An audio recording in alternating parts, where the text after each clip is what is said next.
Bonjour. À cause de la grève, nous avons reporté l'intervention de Massimiliano Esposito au janvier le 10. Et on espère de continuer avec les séminaires le vendredi 3e de décembre. Ça dépend un peu des développements, on verra. Bien, alors on continue aujourd'hui avec un peu un commentaire. On continue un peu avec le commentaire où on a fini l'autre fois.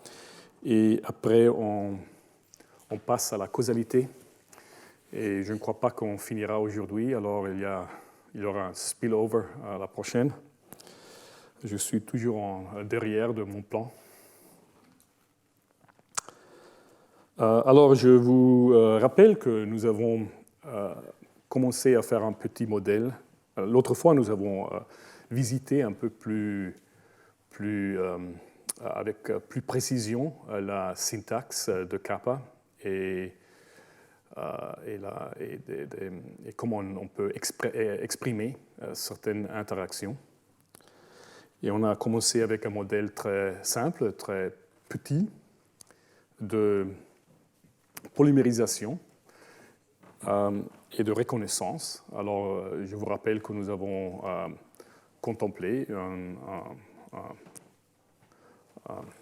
une séquence de balles blanches et noires et une copieuse qui voyage sur cette séquence et essaie de la copier à chaque position. Et nous avons vu que si on couple l'appariissement d'un nouveau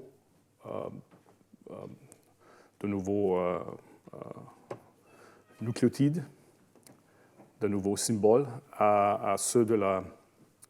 correspondant à ceux de la séquence originale, si on couple cet appariissement avec le mouvement de la copieuse, alors on peut polymériser, si on veut, même si le lien entre l'agent nouveau et la chaîne qui est en train de se grandir n'a aucune énergie,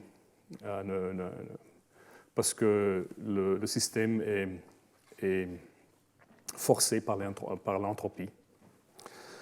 Et on a aussi vu que même si il y a une grande différence d'énergie peut-être entre l'appariissement correct et l'appariissement faux, que en principe, cette différence aurait été utile pour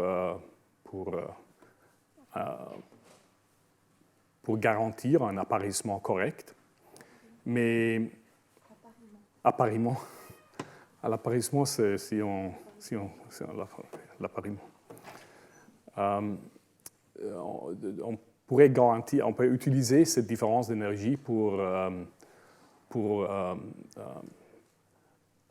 augmenter la précision de la copieuse.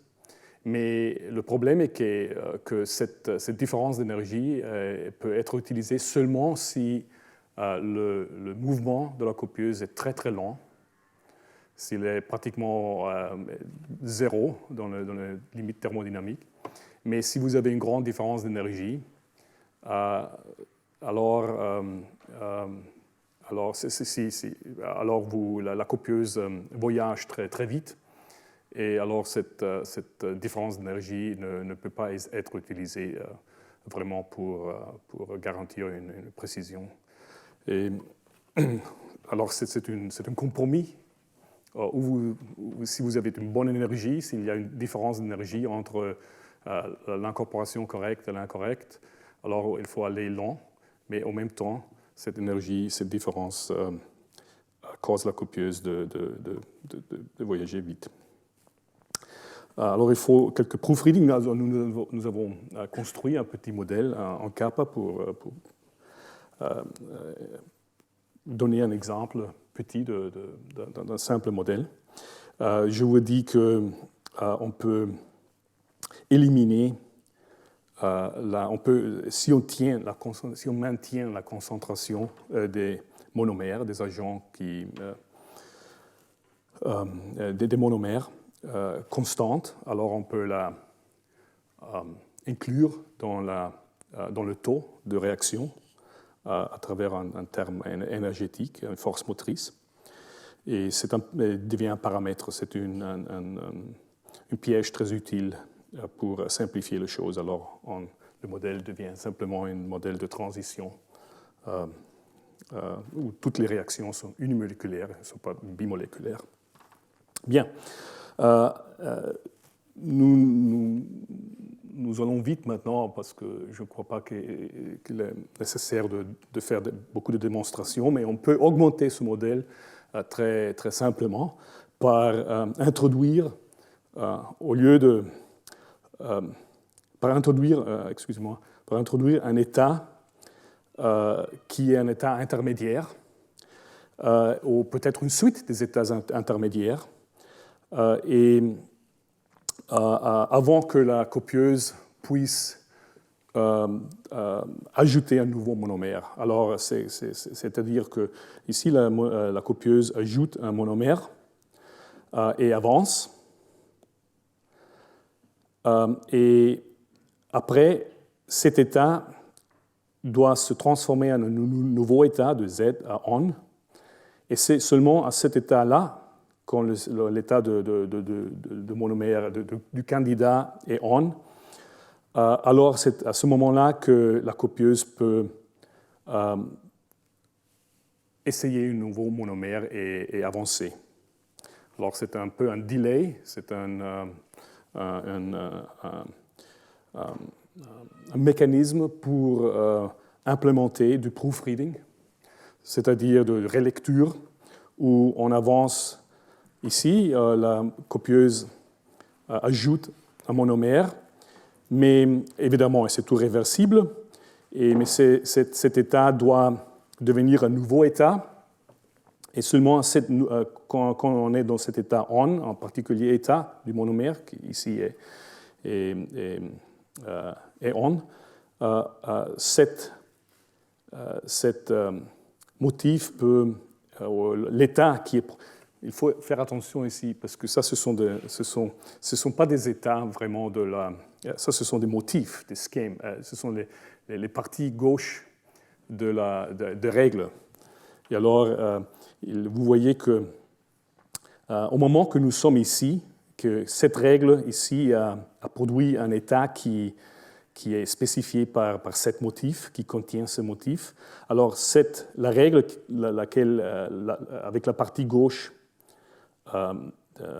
spécifiée par ce motif ici, peut être appliquée ici. Alors, c'est-à-dire, parce que cet motif a une correspondance ici. Et alors, à ce moment-là, on peut commencer à ajouter de nouveaux monomères. Mais on peut aussi faire un pas à l'arrière et recommencer de nouveau. Et à ce moment-là, il faut traverser tous les changements d'état de nouveau. C'est un peu comme dire dans un ordinateur, s'il y a si vous voulez fermer un programme, il y a une petite fenêtre qui s'ouvre et dit êtes-vous sûr de faire ça?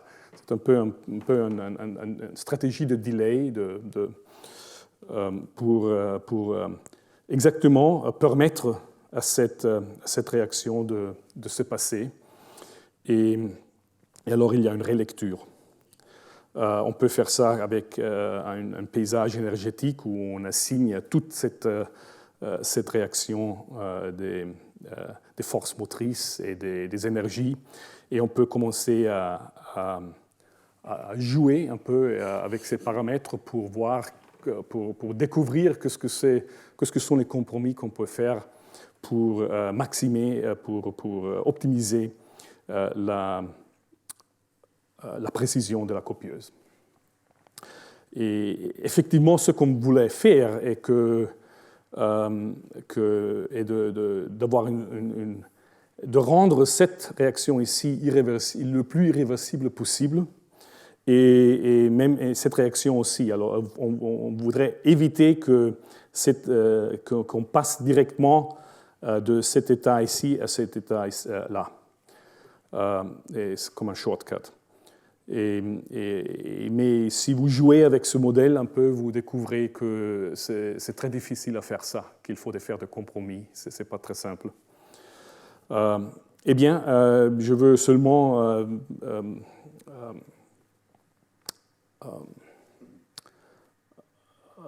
ajouter un petit remarque pour ce qui concerne la modélisation. Ça, c'est le modèle avec ces transitions d'état intermédiaires. Mais à ce moment-là, il faut penser aussi à ce qui se passe à la fin de la chaîne. Si la copieuse arrive à la fin de la chaîne, alors oubliez pour le moment cet état vert et cet état rouge. Oubliez ça pour le moment. Ici, la copieuse est arrivée à la fin de la chaîne originale, de la séquence originale, parce qu'il n'y a rien au site droit, il n'y a aucun monomère. On est arrivé à la fin. Et la copieuse ajoute un nouveau monomère ici. Mais ça doit être réversible, évidemment. Mais la copieuse ne peut pas faire un mouvement à ce moment-là, parce qu'elle est arrivée à la fin. Et si vous oubliez cet état ici, alors il y a un problème, parce que si vous êtes arrivé à la fin, alors vous avez ajouté un monomère, mais vous n'avez pas bougé la copieuse. Alors cette règle, vous êtes toujours dans l'état intermédiaire, Z. Cette règle la règle qui applique aux états intermédiaires qui ne sont pas à la fin de la chaîne, cette règle ici. La règle reverse, où ça c'est la partie gauche et ça c'est la partie droite, peut s'appliquer à l'état qui est produit par cette situation. Et alors, dans ce cas, vous allez un pas à la gauche, en arrière. Mais vous ne perdez pas... mais vous avez déjà ajouté un monomère. Et alors, vous avez fait un pas à gauche. Et alors, vous pouvez ajouter un nouveau monomère et faire un pas à la droite pour arriver de nouveau à la fin de la chaîne, etc., etc. Alors, dans ce cas, on peut... Parce que cette situation ici, cette règle s'applique à le motif ici a une correspondance ici. Et alors, vous continuez à ajouter des monomères, et ça, c'est évidemment un problème. Et c'est pour ça qu'il faut, le moment que vous êtes arrivé à la fin de la chaîne, de la séquence, il faut ajouter un nouveau état pour prévenir que cette règle s'applique. Alors, cette règle doit être modifiée pour contrôler si l'état est rouge, la règle, c'est-à-dire si vous êtes arrivé à la fin de la chaîne, c'est-à-dire cette règle ne peut pas s'appliquer dans cette direction. C'est un détail, mais c'est un détail intéressant parce que il montre que, d'un point de vue mécanique, si vous êtes arrivé à la fin d'une chaîne, il y a un traitement spécial. Mais c'est la même chose dans la nature. Quand vous êtes arrivé à la fin de la séquence, il faut un mécanisme additionnel pour finir correctement. C'est un peu comme dans les télomérases. Alors, c'est curieux que si le moment que vous faites un modèle mécanique à ce niveau-là, vous rencontrez des problèmes qu'il faut résoudre qui ont correspondance avec des problèmes dans la nature. Bien. Avant de passer à la causalité, c'est bon, je crois que c'est opportun à se rappeler que beaucoup de ce que je dis est vraiment l'œuvre de ces 6 personnes ici. Et en particulier, dans la causalité, on utilisera la pensée de Jonathan Laurent et de Jean Krivine en particulier, et de Jérôme Ferré, évidemment. Alors, causalité. Nous avons vu un modèle qui est de type... nous avons vu une utilisation de kappa qui peut-être peut être caractérisée comme un essai de faire un modèle de physique statistique. Et en fait, je crois que kappa peut être très utile comme une plateforme pour explorer des situations de physique, pour augmenter un peu l'horizon de l'application de la physique statistique, parce qu'il vous permet de définir, de spécifier des interactions beaucoup plus hétérogènes qu'on spécifie normalement dans la physique statistique. Et alors ça pourrait être très utile d'avoir une plateforme comme ça. Mais quand vous faites des modèles de ce type-là, et pratiquement si vous posez des questions qui sont de nature énergétique, alors il faut faire vraiment attention à définir le paysage énergétique et de définir les taux de réaction d'une manière propre. Si on passe à la modélisation des systèmes biologiques, alors il y a plusieurs choix. On peut faire des modèles qui typiquement représentent des situations qui sont beaucoup au dehors de l'équilibre, où on met beaucoup des aspects mécanistiques, parce qu'on ne représente vraiment pas toutes les réactions qui sont couplées avec, énergétiquement. Par exemple, l'usage de RTP, etc. On se concentre plus sur la mécanique du traitement de l'information, si on veut, du passage du signal, du traitement d'un signal. Et ça, c'est un type différent de modélisation où vous produisez très vitement des modèles très complexes. Alors, vous remplacez un monde que vous ne comprenez pas avec un modèle que vous ne comprenez pas. Et nous aurons une situation... nous discuterons une situation comme ça la prochaine fois. Mais maintenant, un modèle peut être si petit comme ça, mais c'est très difficile à comprendre. Ça, c'est un modèle, ce sont des règles très simples à la fin qui se passent, qui représentent une situation de signalisation très proche à la membrane. Vraiment les premiers pas de signalisation. Ce n'est pas même une voie de signalisation, c'est vraiment seulement les premières interactions entre un récepteur, entre un signal et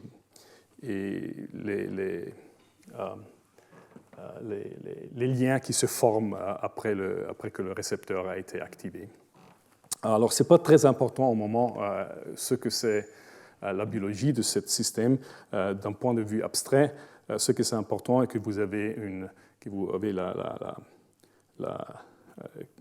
que nous avons un modèle qu'il faut explorer, qu'il faut comprendre un peu. Et comment est-ce qu'on comprend un modèle comme ça typiquement? Oui, on fait des simulations et alors peut-être on est intéressé à un particulier événement, comme le recrutement d'une protéine à la membrane, qui est médié par plusieurs des interactions, et on peut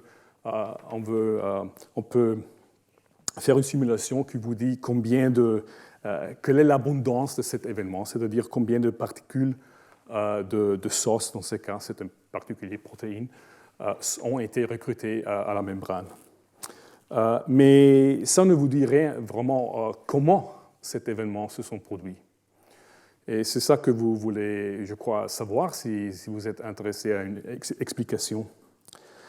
Eh bien, alors, la causalité, il y a différentes approches à comprendre la question à donner une réponse à la question de pourquoi. Et nous les visiterons tous. Brièvement, comme j'ai dit, chaque section pourrait être une complète leçon. Ou en cours même. Mais tout ce que je vais faire est vous donner un résumé un peu d'autres altitudes de ce qu'on peut faire. Et aussi, beaucoup de ce que je dis n'est pas encore vraiment compris en détail. Il y a beaucoup de questions ouvertes. Et c'est un champ qui est, je crois, dans la modélisation basée sur les règles, qui est en train de se développer très vite. Eh bien, alors, il y a un aspect de la causalité, c'est vraiment pas la causalité, mais c'est une introduction à la causalité qui s'appelle l'influence. Alors, une règle peut avoir une influence sur une autre règle. Par influence, intuitivement, on comprend c'est l'idée que l'application d'une règle change l'état d'un système de façon qu'une autre règle puisse gagne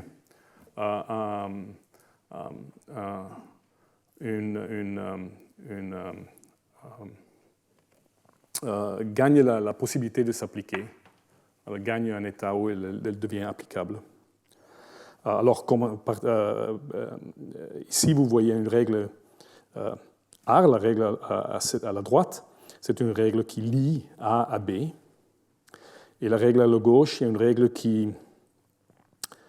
excusez-moi, c'est une règle qui délie A de B, qui dissolue la liaison entre A et B. Et la règle à la gauche, S, est une règle qui prend un A et qui est lié à un C, et phosphorylise, par exemple, le site X. C'est pas phosphorylé ici, ça c'est le nœud blanc, et il phosphorylise. Alors, pourquoi cette règle peut avoir une influence sur cette règle ici? C'est parce qu'elle produit un état auquel cette règle devient applicable. Pourquoi? Parce que cette règle... Où est-ce que je suis? Ici, excusez-moi. Alors, c'est parce que cette règle demande un site de A, le site X de A, qui soit libre. Alors, il n'y a pas un lien ici. Et alors, exactement cette règle, oui, délie A de B, mais B n'a aucun rôle. Cette règle s'en fout de B, parce que... oui, B est lié sur le site X, mais cette règle demande que le site X soit libre, et cette règle libre le site X. Alors, si vous avez une intersection, si on peut dire comme ça, entre la partie droite de la règle R et la partie gauche de la règle S, si vous avez une intersection, que c'est cette intersection ici, qui est modifiée par la règle S, alors vous avez une condition formelle pour que la règle R puisse avoir une influence sur la règle S. OK. Alors, ça, c'est une influence positive, c'est-à-dire chaque fois que la règle R pourrait être la cause du dernier événement qui est nécessaire pour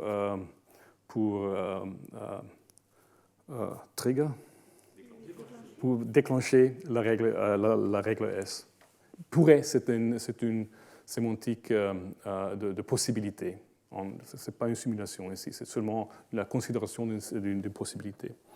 La même chose applique pour une influence négative, c'est-à-dire si l'application, le déclenchement de la règle R diminue les possibilités d'application de la règle S parce qu'il consomme, il utilise des motifs dans la mixture auxquels la règle S pourrait être appliquée. Alors c'est comme une compétition, si vous voulez. Et c'est la même idée si vous avez une intersection entre les parties gauches des deux règles qui est modifiée. Alors il y a évidemment une compétition pour des applications, pour des motifs d'application. Alors dans ce cas, la règle R a une influence négative sur la règle S. Vraiment, il faut que vous me posiez des questions s'il y a quelque chose qui n'est pas clair, parce que expliquer ces choses dans un langage que je ne parle, où j'ai des difficultés à commander un dîner, vous imaginez expliquer cette situation ici. Alors, ce n'est pas un problème de poser des questions.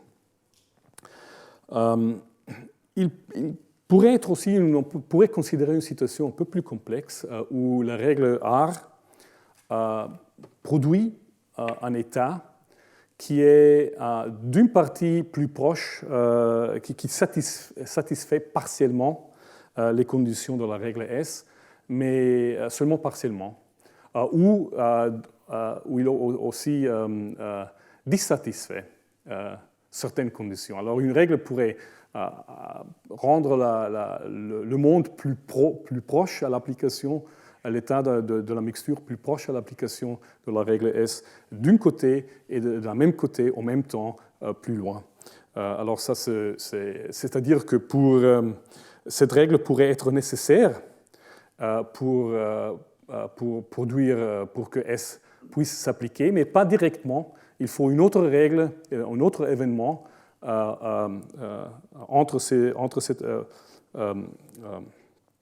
faut un autre événement pour nettoyer, si on veut, le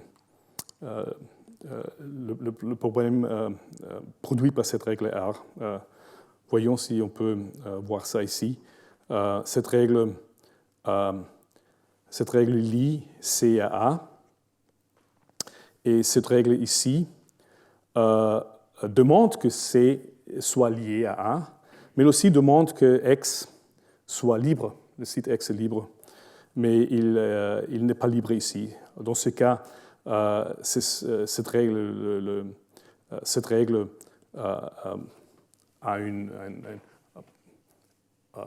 contribue à la satisfaction de la partie gauche de S, mais pas complètement. Influence n'est pas transitive parce que règle 1 peut avoir une influence positive sur la règle 2. Dans ce cas, on a A et B sont déliés par règle 1. Règle 2 les lie, c'est le reverse de la règle 1, de la règle 2. Alors clairement, ça c'est une influence positive. Mais c'est aussi une influence positive de règle 2 à règle 3 parce que règle 2 lie A à B, qui est une condition pour la règle 3. Et alors, c'est une influence positive, mais 1 à 3, c'est négatif. Parce que 1 délie A de B, et ça, c'est une violation de la condition de cette règle 3. Alors, ce n'est pas transitif, il y a beaucoup d'autres exemples. Alors, une fois que vous avez cette relation entre les règles, une relation d'influence, vous pouvez statiquement, parce que ce n'est pas une relation, c'est une relation de possibilité, vous pouvez statiquement produire une carte qui vous donne cette relation d'influence entre toutes les règles. Et ça peut être utile déjà pour exemple, peut-être pas pour expliquer ce qui se passe dans un modèle, mais pour voir pour faire un debugging de votre modèle. Si vous pensez que si vous voyez qu'il y a des relations entre des règles que vous n'expectez pas, alors ça pourrait le faire visible. Mais néanmoins, on retournera à cette carte ici. C'est une carte de possibilités d'influence. Bien, alors on peut aller un pas plus en là par contempler l'influence réalisée. C'est-à-dire, on fait une simulation maintenant, et l'idée de base est que chaque fois, alors nous sommes au milieu d'une simulation, et nous avons cette mixture qui représente l'état du système, et une règle s'applique. Et alors, on peut calculer à ce moment-là, à ce temps-là, t, qu'est-ce que c'est la différence, l'exécution de cette règle change l'état de mon système, et de conséquence, certaines règles auront plus ou moins des correspondances dans la mixture, et on peut calculer exactement qu'est-ce que c'est la différence d'activité sur chaque règle qui est causée par l'application par cet événement. Alors, ça, c'est l'idée de la dynamic influence. Alors, ça, c'est notre carte statique. On peut être... supposons que nous sommes intéressés à l'impact de cette règle ici. Alors, imaginez que nous sommes au temps t, ça c'est le temps, et que dans un intervalle de t à t plus tau, intervalle de longueur tau, il y a un certain nombre d'événements qui se produisent, mais nous sommes intéressés seulement aux événements qui sont produits par cette règle jaune. Et ce sont les événements rouges, supposons. Alors, chaque fois que cette règle jaune est appliquée et déclenchée dans cet intervalle, on peut calculer, par exemple, par cette règle ici, auquel nous avons, que cette règle peut influencer en accordance avec notre carte statique. Prenons cette règle ici. On peut calculer qu'est-ce que c'est l'activité de cette règle, qui dépend au nombre de correspondances qu'elle a dans la mixture à ce temps-là. Qu'est-ce que c'est la différence de l'activité de cette règle avant l'application avant cet événement dû à la règle jaune et après cet événement dû à la règle jaune. Et vous calculez cette différence, peut-être vous calculez la différence relative, et vous, pour cette règle ici, ça c'est un petit nombre, vous faites la même chose ici, la même chose ici, la même chose ici, vous sommez toutes ces différences et vous prenez le moyen dans ce temps tau. Et ça vous donne une matrice à la fin de si vous avez on dit une ligne de matrice? Oui. Alors, si vous avez la ligne qui correspond à la règle jaune, toutes les colonnes de la matrice vous donnent l'influence que cette règle jaune a sur chaque autre règle dans l'arc de temps de longueur tau. Et vous pouvez ajuster. Vous pouvez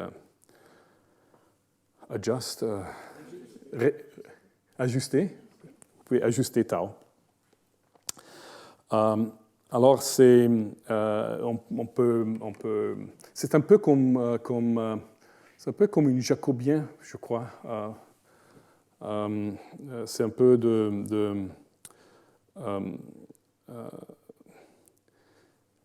c'est une... oui.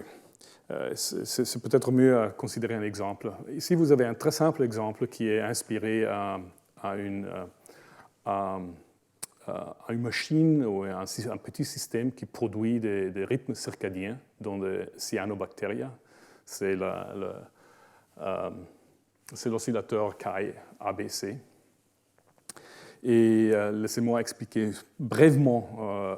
Le système, en réalité, est beaucoup plus complexe et on a des modèles assez réalistes. Mais ça, c'est seulement un schéma, le schéma plus simple. Alors, vous avez une protéine C qui a, dans ce cas, 6 sites où il peut être phosphorylé par un processus de phosphorylation. Et il peut être aussi déphosphorylé. Alors, il passe à travers des différentes configurations. Juste, il est complètement phosphorylé. Il peut retourner à être déphosphorylé. J'ai oublié de souligner que dans cet état ici, dans l'état où il est déphosphorylé, il est dans un état actif, quand il est phosphorylé, dans un état inactif. Quand il est dans un état actif, c'est-à-dire quand il est déphosphorylé, pour qu'il puisse être phosphorylé, il faut l'aide d'un enzyme A qui se lie à C et aide dans cette direction.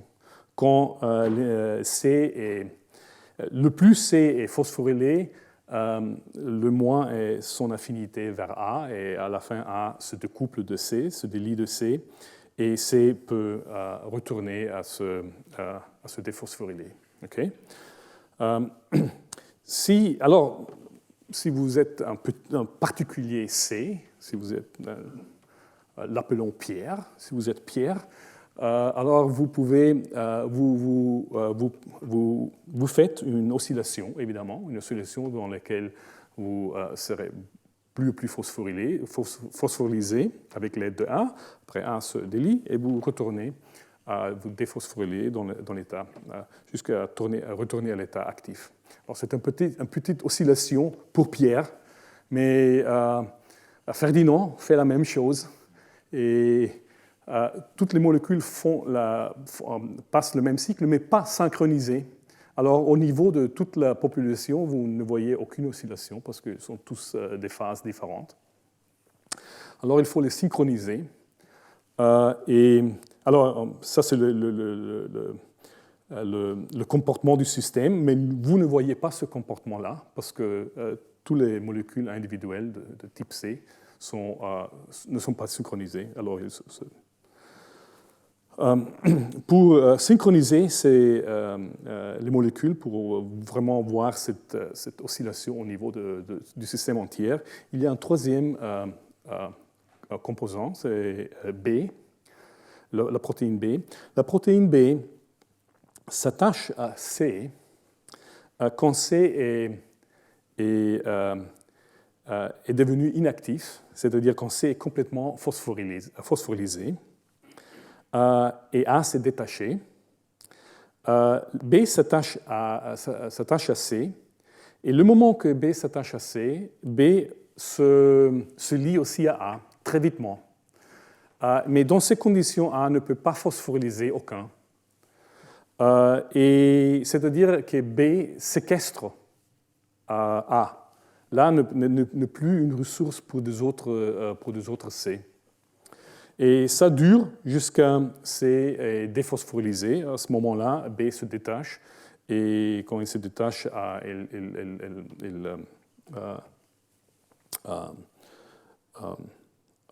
se délie de A. Et ça, c'est un mécanisme pour la synchronisation. Pourquoi? Parce que si vous êtes ici, alors parce que c'est tout un système stochastique, alors il y a toujours une distribution des C. Certains C sont peu phosphorylés, autres sont beaucoup phosphorylés, autres sont en moyen. Imaginez que vous êtes ici, et alors il y a des C qui sont déjà dans la vallée. Et il faut les arrêter, parce qu'autrement, ils commencent à se phosphoryliser et tout ça se cancel. S'allume. Ah, s'annule, ok. Et tout ça s'annule. Alors, il faut les arrêter. Et il faut les arrêter, la façon pour les arrêter est de séquestrer là qu'ils ont besoin pour se phosphoryliser. Et c'est justement le C qui séquestre là, qui sont encore au sommet de la montagne. Alors, ceux qui sont ici arrêtent ceux qui sont à la base de la vallée, dans la vallée, et de cette façon-là, la distribution maintient un peu de cohérence. Ce n'est pas parfait, évidemment, c'est tout statistique, mais il y a des travaux qui analysent le degré de synchronisation dépendant de numéros de sites, etc., etc. Mais vous voyez le principe. Alors, c'est un principe de maintenir cette distribution cohérente pour vraiment pour que vous ayez une oscillation au système entier. Bien, alors ici nous avons une petite visualisation exactement de ce modèle où chaque nœud est une règle et les liens entre ces règles sont les influences. C'est comme la carte statique, excepte que maintenant c'est dynamique parce que ce sont des influences calculées chaque moment de temps, considérant l'état du système. Et la grandeur du disque est une mesure de l'activité de la règle. Vous voyez ici comme on peut suivre un peu. Ici, vous avez la situation relative au comportement macroscopique et on arrive au sommet et il y a un changement très dramatique de la relation des influences entre les règles. Jusqu'on arrive à la vallée et après, on a de nouveau une transition des relations d'influence entre les règles. C'est peut-être mieux de le voir dans une représentation différente. Avec cette visualisation, on peut, si vous étudiez un peu si vous utilisez cette plateforme, on peut commencer à to pin, to pointer, de fixer les règles, parce qu'avant, c'était tout auto-organisé, parce que c'était un clustering automatique. C'était une layout qui est produit par une relation d'influence positive et attractive, une relation d'influence négative et répulsive. Alors, c'est un layout automatique, mais on peut éviter ça et fixer la position des nœuds pour pouvoir mieux voir ce qui se passe. Et alors,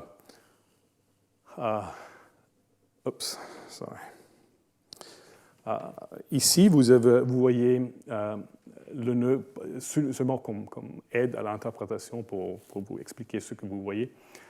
Ça, c'est la règle dans laquelle A se libre de B et se peut délier de... Se libère de B et A se peut libérer de B seulement quand B est détaché de C, ce qui se passe dans la vallée. Ça, c'est la règle qui attache A à C pour que C puisse se phosphoryliser avec A, avec l'aide de A. Et alors,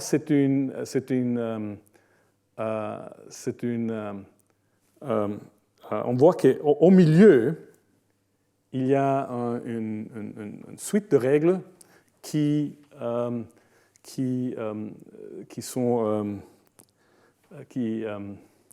réfèrent à la liaison entre A et B. Alors ça, c'est la déliaison de A et B. Ça, c'est la liaison entre A et B. Ce sont les règles qui sont actives quand vous êtes pour les C qui sont au sommet. Et alors, cette règle ici, vous voyez, si on étudie cette carte avec attention, ce sont des règles qui, chaque fois que, quand vous êtes dans cet régime Cette règle prévient que le A libéré, qui se libère d'un B, puisse être lié par un C. Elle évite ça parce que chaque A qui est libéré est immédiatement absorbé par un B, et à cause de ces règles ici. Alors, nous sommes encore, il faut arriver ici, exactement maintenant. Oups. Ouais, en tout cas, quand on arrive ici, alors exactement cette dynamique se manifeste, où le A qui est libéré de B n'arrive jamais à un C parce qu'il est complètement intercepté par les B, et ça se manifeste dans cette structure, au changement de la structure d'influence. Bien.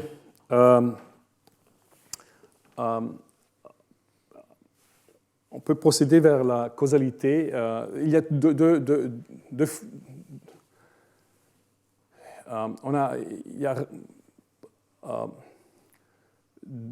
deux façons de voir la causalité, au moins. Une façon de voir la causalité est pratiquement comme non-indépendance, l'inverse de l'indépendance, comme on la connaît dans la concurrence en informatique. Et l'autre est une conception de la causalité qui définit la causalité à travers les contrefactuels. Et on verra ça.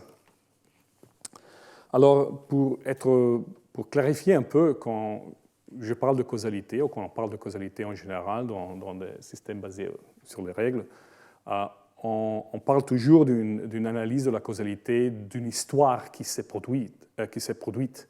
Ce n'est pas la causalité, comme on dit, la causalité des types, c'est-à-dire on ne fait pas on n'essaie pas d'établir une phrase comme le fume tue, parce que ça, c'est une causalité entre. Ce n'est pas l'analyse d'un particulier événement. Si vous avez un homicide, alors on est intéressé exactement que ce qui s'est passé. Alors vous avez une histoire, un événement s'est produit, et on veut tracer à l'inverse dans l'histoire, dans les événements qu'on a, qu'est-ce qui s'est passé. Ce n'est pas alors la causalité des types, c'est seulement une causalité qui est spécifique à c'est une causalité où on voit au passé. Dans la causalité de type, on voit au futur. On peut dire que si on emprunte de l'argent, alors on aura de l'inflation, ou quelque chose comme ça. C'est une prédiction. Ici, nous ne sommes pas dans le jeu de la prédiction, nous sommes dans le jeu de l'explication qui focalise au passé.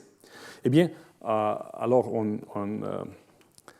peut imaginer une trace, que c'est une ligne dans le temps physique où chaque événement a un particulier, se produit un certain temps physique. Et on peut oublier le temps physique pour le moment parce que c'est relativement arbitraire. Ce qui est important pour la causalité, c'est la séquence des événements, pas nécessairement le temps dans lequel ils se sont produits. Alors, on repense ces traces comme une séquence des événements, l'événement 1, 2, 3, etc., jusqu'à l'événement n. Et un événement, en abstrait, on peut considérer un événement comme une particulière condition qui doit être satisfaite. Et quand l'événement s'est produit, il a un effet sur le système, c'est-à-dire il a changé l'état du monde, et ça, c'est son effet. On peut voir l'événement comme une mappage de conditions, de préconditions à effet. Évidemment, dans les cas de kappa, on a une vision mécanique de cet événement. Alors, on peut vraiment analyser ce que sont les préconditions, ce que sont les effets, etc., parce qu'on a un langage pour exprimer ça, les règles. Bien. Alors, qu'est-ce que c'est? Ça, c'est plus formel de ce que je veux être, mais c'est peut-être utile de contempler un peu plus la précision qu'il faut pour définir l'indépendance. Alors, souvenez-vous que nous sommes en train de définir la causalité à travers la non-indépendance. Alors, il faut définir l'indépendance avant. L'indépendance est un événement 1 et 2 sont indépendants si l'événement 1 et 2 se peuvent produire dans un contexte. Chacun de ces événements, par lui-même, peuvent se produire. Et si cet fait implique que les deux événements peuvent se produire peuvent être permutés, que événement 1 peut se passer avant événement 2, et vice-versa, et que l'effet est le même. On peut le permuter. Essentiellement, ça dit deux événements sont indépendants s'ils sont contigus dans une trace, dans une séquence des événements, et on peut les permuter, et l'effet, et cette permutation n'a aucun effet sur l'état final de la trace. Les conditions sont, assumons qu'on ne demande ça pour tous les contextes, seulement pas un contexte. Et on fait ça parce que, alors, cette condition ici, simplement, est là pour éviter une situation de ce type-là, qui est triviale. Ici, vous voyez deux règles 1 et 2 qui sont clairement indépendants l'un d'autre, parce que cette règle ici se préoccupe du site X et change l'état à site X. Cette règle ici se préoccupe du site Y, mais ils s'en foutent de ce site X. Alors, ce sont clairement indépendants, mais il ne se peut pas produire dans un état comme ça, parce que tous les deux les règles demandent que S soit phosphorylysé. Et dans un état comme ça ici, si ça c'est une molécule dans votre mixture, c'est toute la mixture, ni R1, ni R1, ni R2 peuvent déclencher parce que leur condition, cette condition n'est pas satisfiée. Alors ça, c'est pour ça qu'on fait ça dépendant du contexte. On veut que les événements puissent se produire. Ça, c'est intéressant actuellement parce que dans ce cas, contempler ces deux règles ici, R1 et R2. Et R1 est une règle un peu étrange parce qu'elle ne spécifie pas l'état du site S. Il peut être blanc ou noir. Mais en tout cas, et en fait, la règle c'est il ne m'importe pas ce que c'est l'état de S. En tout cas, je mets S dans l'état noir. Cette règle ici spécifie l'état de S, du site S, et change l'état de X. Alors, ces deux règles sont indépendantes. L'indépendance de ces règles dépend du contexte, parce que si vous avez un contexte comme ça, si ça c'est votre mixture, alors les deux règles sont indépendantes, parce que cette règle n'a pas besoin de règle R1, parce que l'objet A a déjà S dans l'état noir, alors cette règle peut se déclencher. Mais si le contexte est celui-ci, alors il faut que R1 se produise avant de R2 pour mettre S dans l'état noir, qui est une condition pour la règle 2. Alors, c'est le contexte qui détermine l'indépendance. Maintenant, dans kappa, c'est intéressant qu'il y a un fragment de langage. C'est le fragment dans lequel, si vous évitez d'écrire règles comme ça, c'est-à-dire si chaque fois que vous modifiez, qu'une règle modifie un site, l'état de ce site doit être spécifié sur la partie gauche. Alors, cette règle, dans ce fragment de kappa, cette règle ne serait pas possible. Si vous avez ce fragment de kappa, alors si deux règles sont indépendantes dans un contexte, elles sont indépendantes dans tous les contextes. Alors ça, simplifie toute la chose. Alors nous regardons un fragment de kappa dans lequel ça est le cas, où ça est automatiquement réalisé. Bien. Alors, une fois qu'on a défini indépendance, peut-être un peu trop technique pour notre objectif, mais une fois que nous avons défini l'indépendance, alors on peut définir une équivalence des traces, et deux traces sont équivalentes si l'événement et les événements contigus, 1 et 2, sont indépendants parce qu'on peut les permuter. Alors, ce sont deux différentes traces, mais ils sont équivalents dans l'effet qu'ils ont. Et une précédence, alors, est définie par événement I précède l'événement J. Si I et G, les événements I et J, ne sont pas indépendants, et I précède dans le temps, I se produit avant de J. Alors, ça, c'est une précédence logique. Alors, c'est pratiquement une non-précédence, une non-indépendance. Eh bien, on peut, comme vous savez, comme les informaticiens sont bien, on peut représenter les traces qui sont équivalentes avec des arbres, des diagrammes qui sont des graphes directs acycliques où chaque nœud est un événement.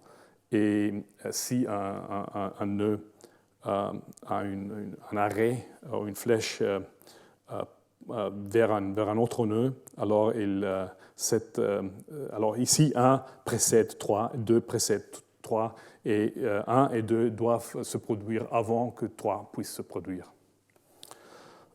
Et alors, les séquences, les traces dans le temps physique qui sont compatibles avec cette causalité sont 1, 2, 3 ou 2, 1, 3. Parce qu'il n'y a pas une relation de précédence entre 1 et 2. Alors 1 peut se produire avant de 2 ou 2 avant de 1, comme ici, mais tous les deux doivent se produire avant de 3. Et vous pouvez avoir des diagrammes plus compliqués pour exprimer des contraintes causales. Bien, il y a un petit... la causalité, ce n'est pas exactement non-précédence, parce que il est possible que un événement, un événement, c'est peut-être illustré ici mieux, qu'un événement qui, chaque fois, un événement peut précéder un autre événement.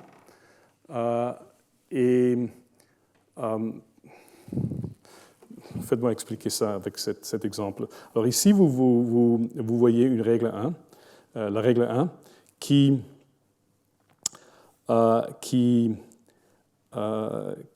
fait cette règle doit se produire avant de 2 parce que oui, parce que 2, si la règle 2 se produit avant de 1, elle détruit une condition de la règle 1, c'est le lien entre B et A.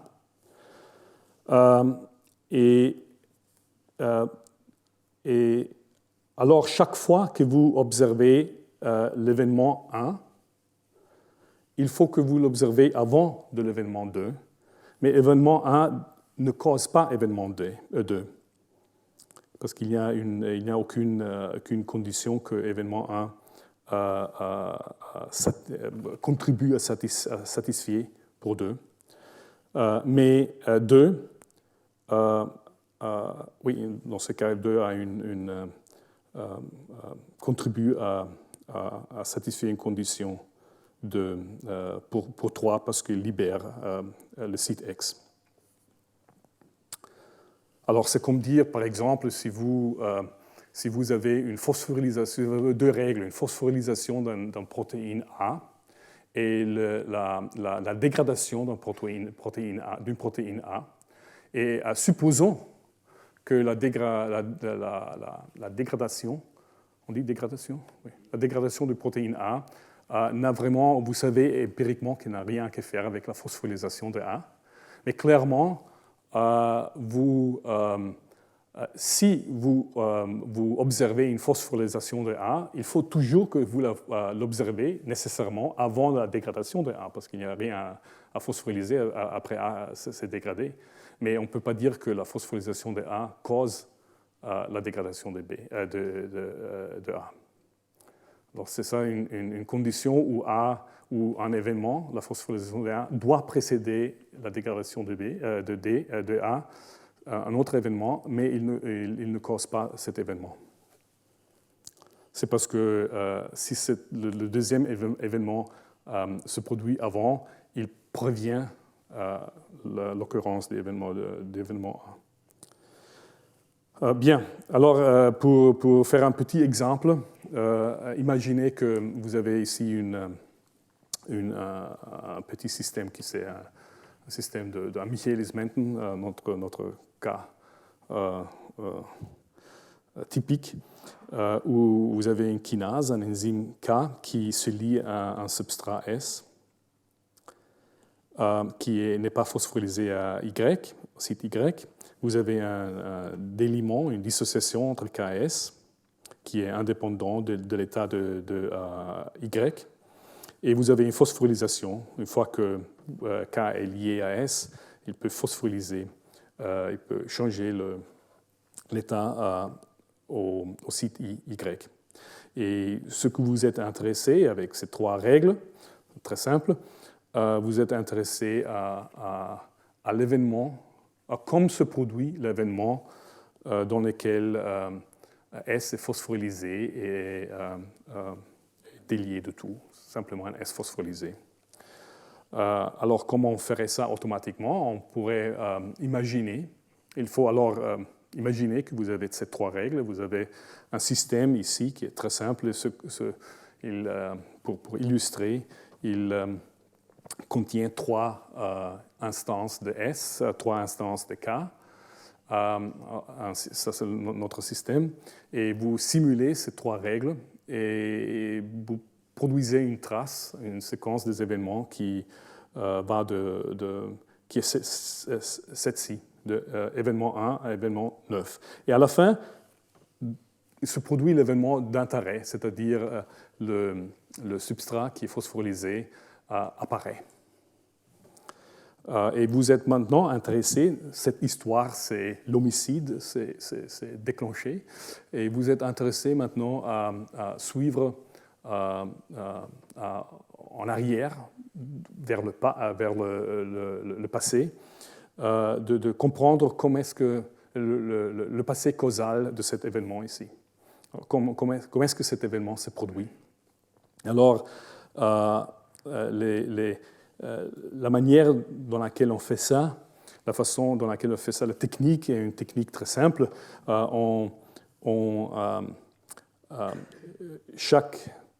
Imaginez que chaque site dans le système, chaque particule élémentaire, si on veut, dans le système, a une ligne dans le temps dans laquelle vous recordez on dit recording, vous enregistrez, sur laquelle vous enregistrez changement d'état de cet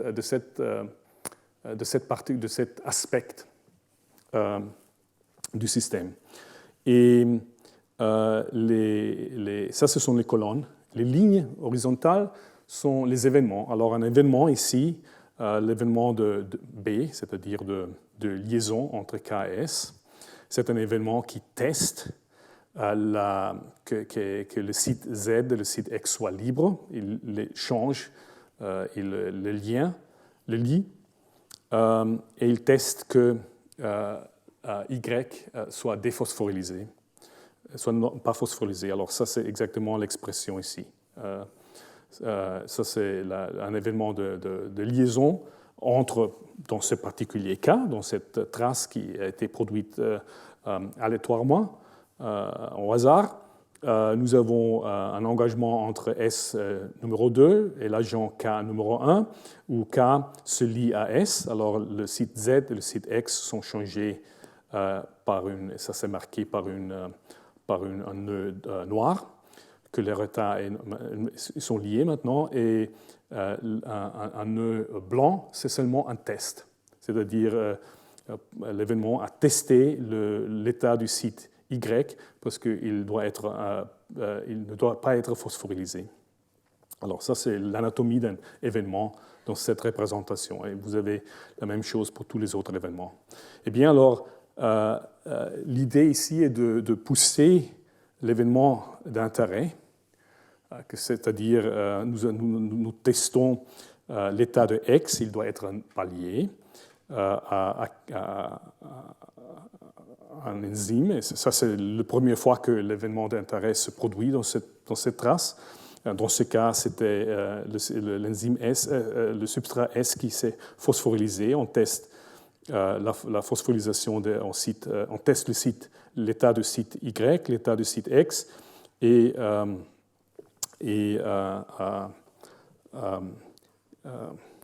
strictement, il n'est pas nécessaire de tester K parce que K n'apparaît pas dans les volumes. Eh bien, alors on veut pousser cette nœud dans le passé pour visualiser ou pour calculer les dépendances des événements précédents. Alors, il est très simple, si ça c'est le temps augmente de haut en bas. Et alors, on veut pousser maintenant l'événement, c'est-à-dire dans la trace actuelle, et c'est produit avant E'. Et on veut maintenant voir si on peut déplacer E' avant de E. S'il y avait une dépendance ici, et si sur cette particulière colonne, l'événement comportait seulement un test, alors on peut évidemment échanger ça parce qu'un test ne change rien. Alors, si le test est valide ici, il sera valide aussi si on échange la séquence. Si d'autre côté, on a un test qui suive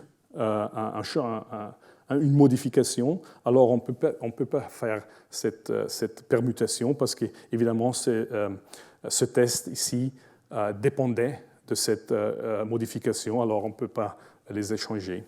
Dans ce cas, ce qui concerne la modification de cet aspect élémentaire qui correspond à cette colonne et cause à une précédence causale sur E'.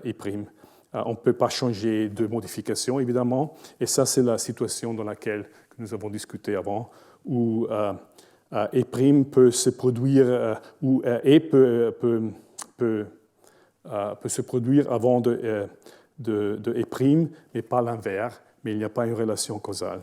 Ça, c'est le cas de la dégradation et de la phosphorylation que nous avons discuté avant. Eh bien, alors si avec cette règle élémentaire, on essaie maintenant de pousser cet événement d'intérêt vers le passé pour découvrir la trace, découvrir le passé, tous les événements qui étaient impliqués causalement dans la production de cet événement. On fait ça, alors on va en arrière ici, et les deux, vous pouvez vraiment oublier cette erreur. Concentrer sur ces deux ici. Alors, ils se ferment ou ils sont trappés, ces deux conditions, par l'événement E9 et E8, qui est une phosphorylisation et une dissociation. Alors, c'est-à-dire que la phosphorylisation et la dissociation, en particulier l'événement 8 et l'événement 9, précèdent causalement notre événement d'intérêt. Et à ce moment-là, on peut suivre on peut suivre l'histoire de l'événement 9 ou l'histoire d'événement 8. Suivons l'histoire de l'événement 9.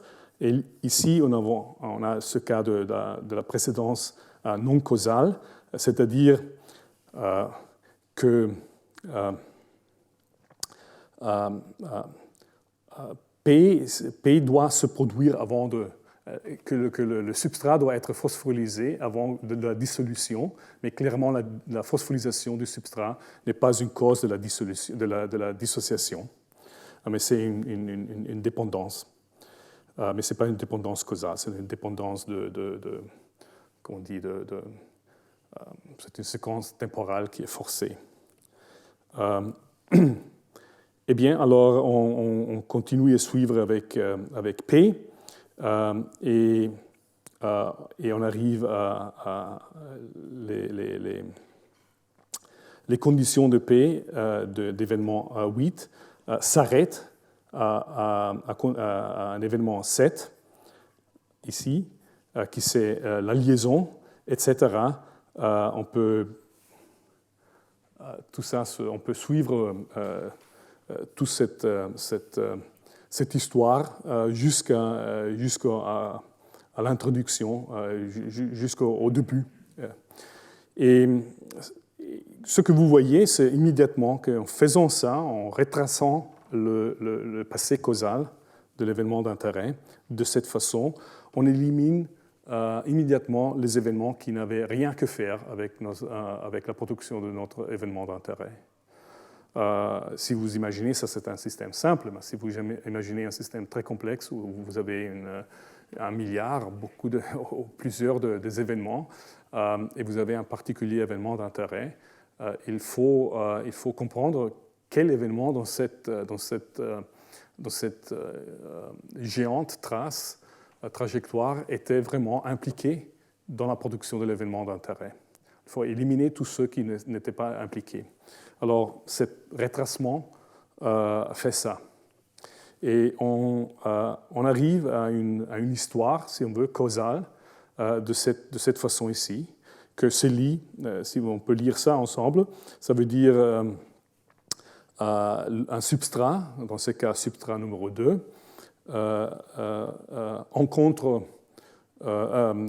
vient introduit, c'est-à-dire ça simplement teste la présence du substrat 2, de kinase 1, et le prochain événement, une fois que vous avez ces deux agents, le premier événement, c'est une liaison. Eh bien, S et K se sont liés, mais après, ils se sont dissociés. Et après, la kinase 1 se lie avec un substrat 1, avec un autre substrat, mais il se délie, il se dissocie de nouveau de ce substrat, et se relie avec le substrat 2, avec lequel il était lié avant. Et maintenant, il procède à phosphoryler, à se dissocier, et nous avons l'événement d'intérêt. Alors ça, c'était l'histoire causale.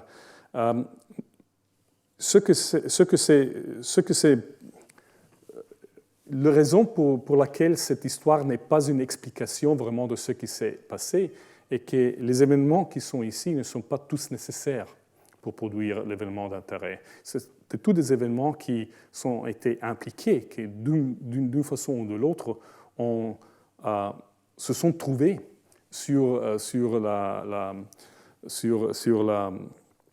l'histoire qui a porté à notre événement d'intérêt, mais ce n'était pas nécessaire tous. Pourquoi? Parce que clairement, ici, c'est S qui rencontre la kinase se délie, rencontre quelqu'un d'autre, se lie temporairement, se dissocie et revient au substrat avec lequel il était lié en avant, et après, l'événement d'intérêt se produit. C'est-à-dire que l'événement d'intérêt saurait puis produire aussi ici, que toute cette excursion était une excursion qui nous a porté, nous a reporté ici. À ce moment ici, nous sommes exactement dans le même état que nous avons été ici. Même si dans cette excursion, il y avait un effet latéral, collatéral, on dit, side effect. Un effet de bord. Okay. Un effet de bord. Même s'il y avait un effet de bord, un effet collatéral. Si l'effet collatéral n'avait rien que faire, n'avait un impact sur l'événement d'intérêt, alors c'est pratiquement, relativement à l'événement d'intérêt, c'est comme cette détour avait aucun impact. Alors, on voudrait comprimer cette trace, cette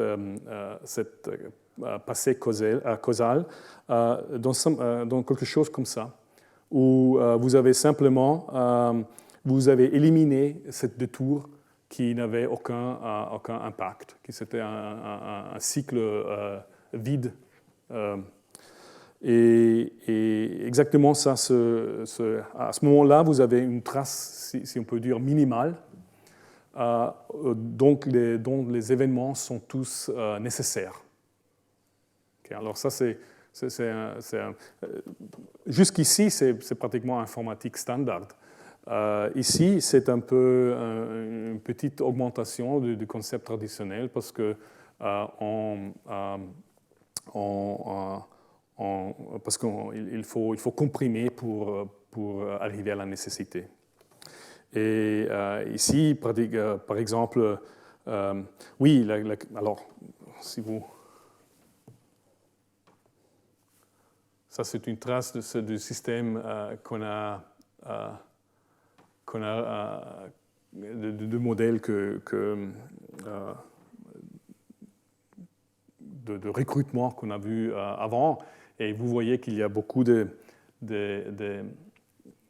situations où il y a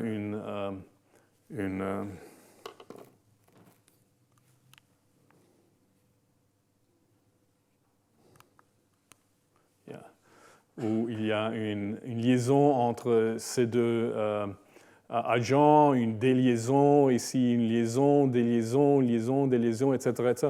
Il y a toute cette cycle où on défait quelque chose et ils sont juste à la fin, quelque chose se passe. Alors, il faut éliminer ce cycle. Et je ne crois pas que c'est important au moment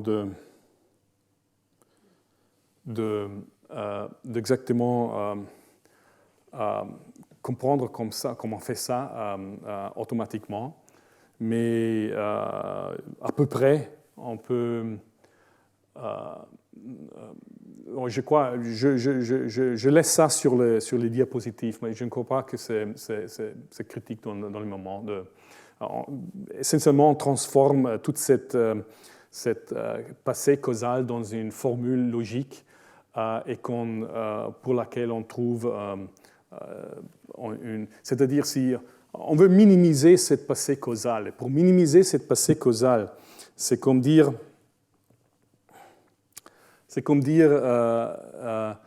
essayer de, par exemple, éliminer on peut se demander, est-ce qu'on peut éliminer cet événement ici?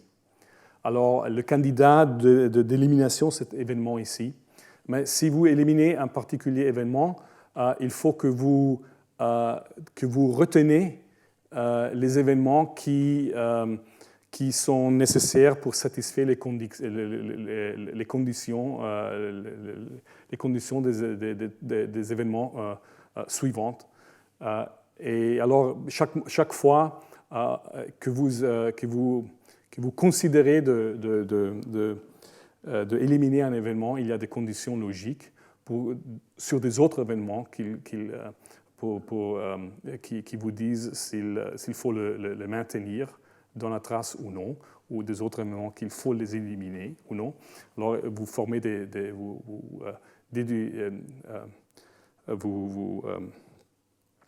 vous pouvez déduire ces conditions logiques pour chaque événement que vous considérez enlevé, et ça vous donne une grande formule logique que vous essayez de résoudre avec un SAT-solver pour minimiser les événements que vous retenez. Et alors ça, il est décrit dans la littérature. Vous donne une compression de cette histoire causale. Et cette histoire comprimée, on l'appelait une story, c'est-à-dire vraiment une histoire.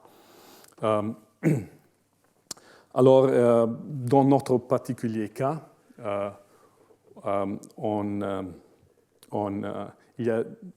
imaginez que vous avez une expérience numérique, vous simulez un système, un modèle, vous arrivez à un événement d'intérêt, vous découvrez, l'ordinateur découvre qu'un événement d'intérêt s'est produit, et alors vous arrêtez la simulation, vous tracez dans le passé l'histoire causale, le passé causal, vous comprimez pour trouver une particulière façon avec laquelle cet événement se produit.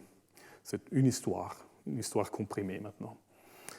Vous répétez et peut-être vous trouvez de nouveau la même histoire avec des différents agents, mais c'est la même forme d'histoire. Et alors, vous comptez 2, 3, etc. Vous faites une statistique maintenant, parce que c'est possible de faire des statistiques avec les histoires comprimées, c'est impossible de faire des statistiques avec des passés causales, parce qu'ils sont trop... vous n'observerez jamais 2 fois la même histoire causale. Mais vous observez la même histoire comprimée, parce que c'est vraiment le noyau de comme un événement s'est produit. Et peut-être vous trouverez dans une autre répétition, vous trouverez une autre façon avec laquelle cet événement se produit. Alors vous avez maintenant 2 façons, vous avez découvert 2 façons pour produire un particulier événement. Je ne crois pas qu'on a compris encore exactement comment on peut calculer les statistiques proprement de cette histoire, parce que ce que je vous dis, c'est pratiquement une statistique de la première découverte d'un événement, mais on peut aussi contempler une situation où vous avez une longue simulation et l'événement d'intérêt se produit différentes fois, dans différents points dans le temps, dans cette longue simulation, et vous voulez avoir une histoire pour tout cet événement, pour toute cette réalisation. Mais certaines histoires ont des passés communs, et ce n'est pas très clair exactement comment on fait, comme compter les statistiques.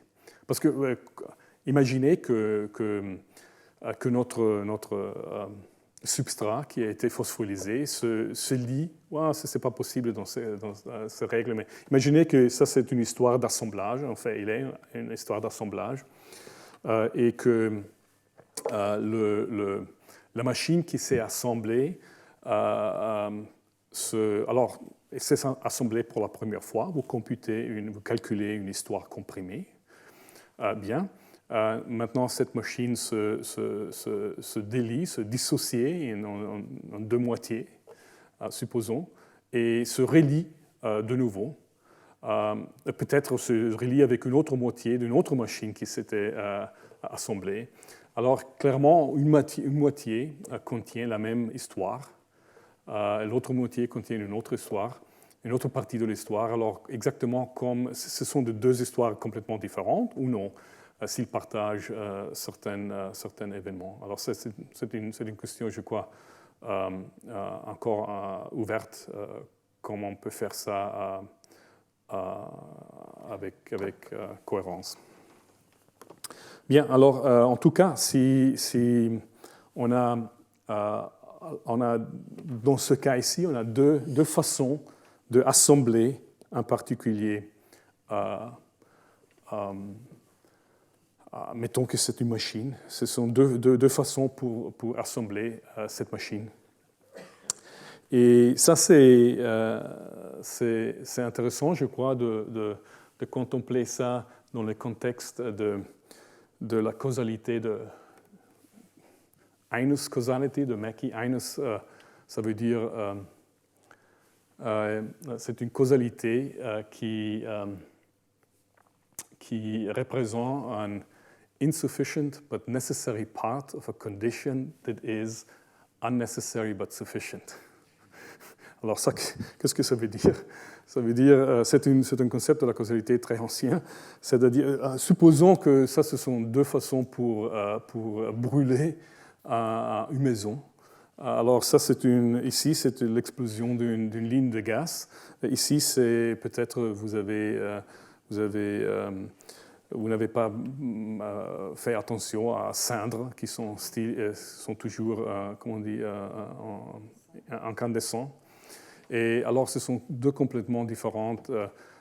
Clairement, les cendres incandescentes, c'est une condition suffisante pour brûler une maison, mais ce n'est pas nécessaire parce qu'il y a une autre façon de brûler une maison, c'est-à-dire une explosion de gaz. Alors ça, c'est cette partie ici. Mais si vous vous concentrez sur les cendres incandescents, clairement, avoir les cendres incandescents ici, c'est nécessaire, mais pas suffisant, parce qu'il faut des autres conditions. Par exemple, il faut quelque chose, un coup de vent, ou quelque chose de matériaux qui est nécessaire pour brûler, etc. Alors, toutes ces autres conditions sont nécessaires aussi. Alors, chaque partie de cette histoire n'est pas nécessaire par elle-même, mais seulement en ensemble. Alors, c'est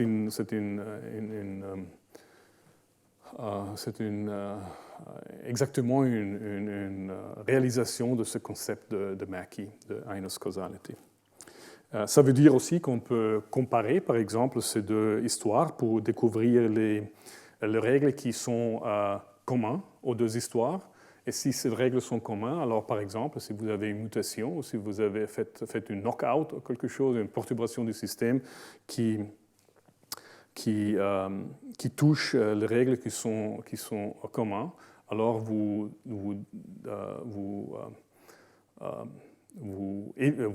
prévenez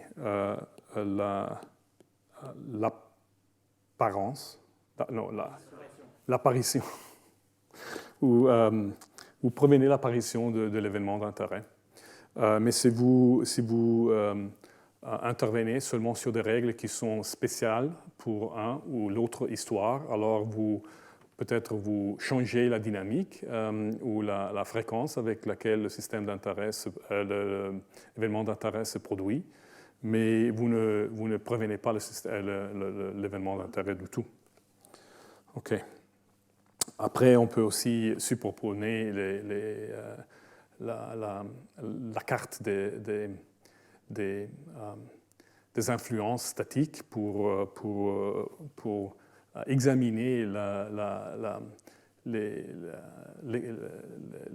les influences dynamiques de chaque histoire sur une autre. Et vous voyez ça très joli ici, où cette trajectoire vraiment est la superposition de deux histoires.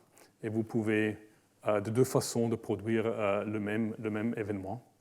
Et vous pouvez numériquement, une fois que vous avez identifié les deux histoires, vous pouvez numériquement isoler la contribution d'une histoire de l'autre. Alors ça, c'est déjà un peu plus proche à l'explication. Nous visiterons la causalité à travers les counterfactuals la prochaine fois, mais avant, 1 minute, si vous me donnez 2 minutes, je peux brièvement l'introduire, alors vous avez quelque chose à penser. Pour le week-end, le problème un peu de la causalité compris comme non-indépendance, c'est que c'est une causalité qui est exclusivement positive. C'est-à-dire, vous êtes une cause de quelque chose, un événement, une cause d'un autre événement, parce qu'il contribue positivement à la satisfaction d'une condition de l'événement suivant. Et ça, c'est un peu, si vous avez été au séminaire de Eric Smith, il a invoqué l'histoire de Sherlock Holmes, The Dog That Didn't Bark, Silver Blaze, c'est-à-dire il peut être aussi que un événement est une cause d'un autre événement parce que un événement A est une cause d'un événement B parce que A provient à l'occurrence d'un événement C qui, si C s'était produit, il avait prévenu à B. C'est le double négatif. Ici, c'est peut-être une illustration. Alors ici, vous avez une situation où vous avez une balle qui approche le goal par elle-même. Ici, vous avez une situation où la balle verte touche la balle rouge, et la balle rouge va dans le goal. Est-ce qu'on peut dire que verte est une cause cause la balle rouge à entrer dans le goal? Contemplez cette situation ici.